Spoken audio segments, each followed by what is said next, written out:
Good afternoon, this is me, the Grand Duchess Rasmus Stonen, also known as Ryan Tomlinson, coming from my little studio of Liberty Hall, Walter Reed.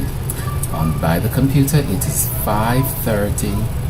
It is May 30th, 2013 at 6:30 p.m. 6:50 p.m. How our time has flied. Such a busy day. Today I'm just going to be responding to comments, pardon me.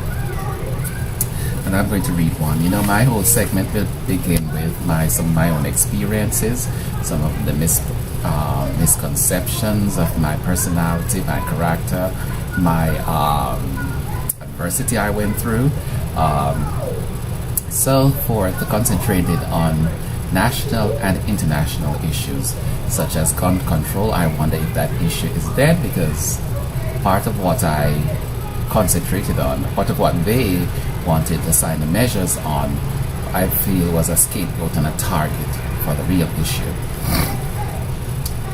As I said, gun control, I was against it because they sarcastically and willfully and unjustly targeted mentally ill people, which is not true. Mentally ill people have nothing to do with half of the shootings.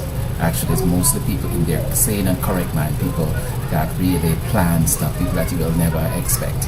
And let's not go back into that subject. That's one comment I have, and that response is that comment is responded to. If there should be gun control and measures should be passed, let it be passed on the merit that something should be done, because it's affected a certain sector of society adversely, because guns are available A, Y, and Z, or that there's certain type of weapons should not be available here, there, and there, and so forth. And if you carry a weapon, then such certain checks and balances should be in place, right? And that's it.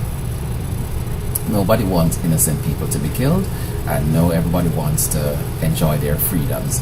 Well, let's find a proper way to put things in place instead of putting blame on mentally ill people.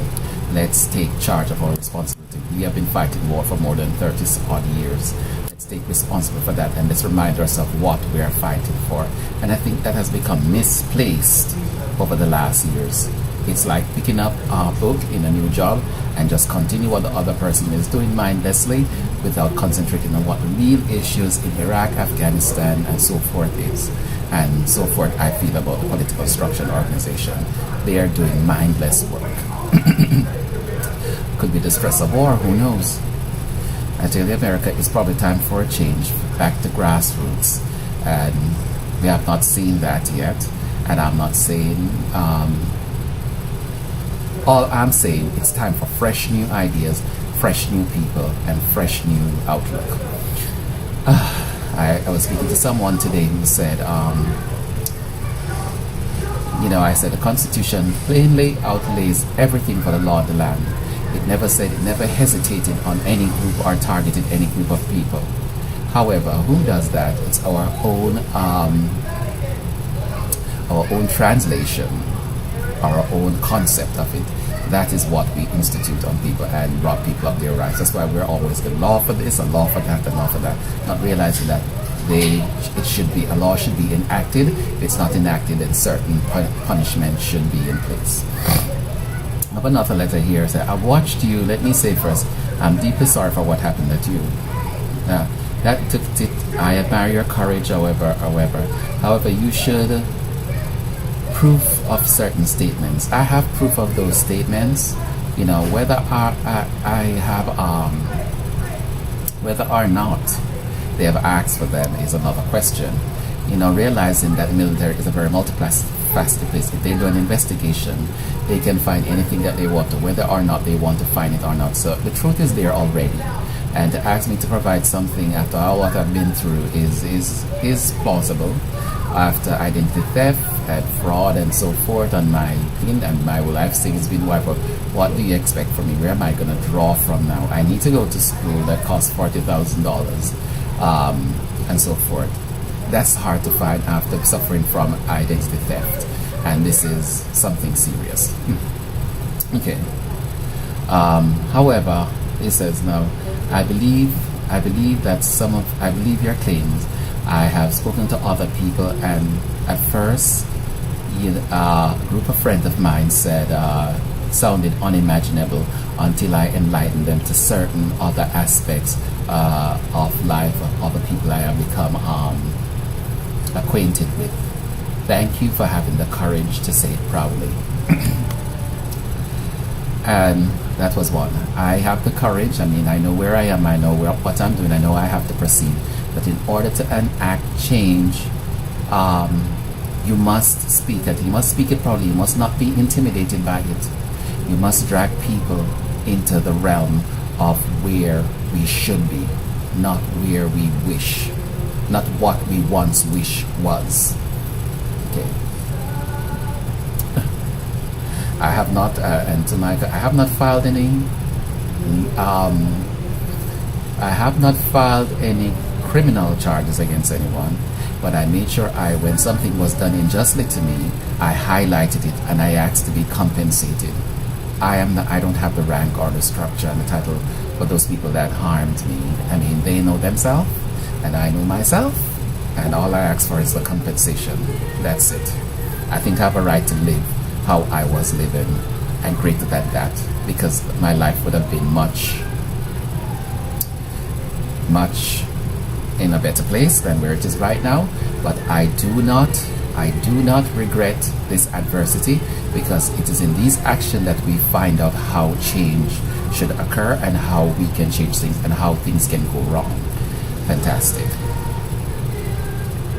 Now what he says, don't wear your head wraps and your shades. It makes you look like a mentally ill person. And we believe in you, so please don't wear your head wraps and your shades. I wear my head wraps, and shades sometimes I wear and sometimes I do not. The head wrap is a religious rite. It represents the religious adversity, the adversity I went through, the struggle I went through, not suffering from rejection, suffering from the shame of other people, suffering from not being supported by close friends and loved ones that I wanted to. Suffering, going hungry for days, not having money, being homeless, being whatever it was. But guess what it is? The strength of my conviction and my religion that I learned from my ancestors, grandparents, great-grandparents, and so forth, that got me through this. People call it hallucination, but when I prayed and God said, you hold on to me for comfort on those cold, rainy nights when I could have easily catch a cold, I could have died of anything. I could have been bitten by snakes, I could have been a lot of things. But guess what? I survived. I believe in it. The warmth of a statue to a cold human being. That's faith, that's courage, and that's strength. And I will never change.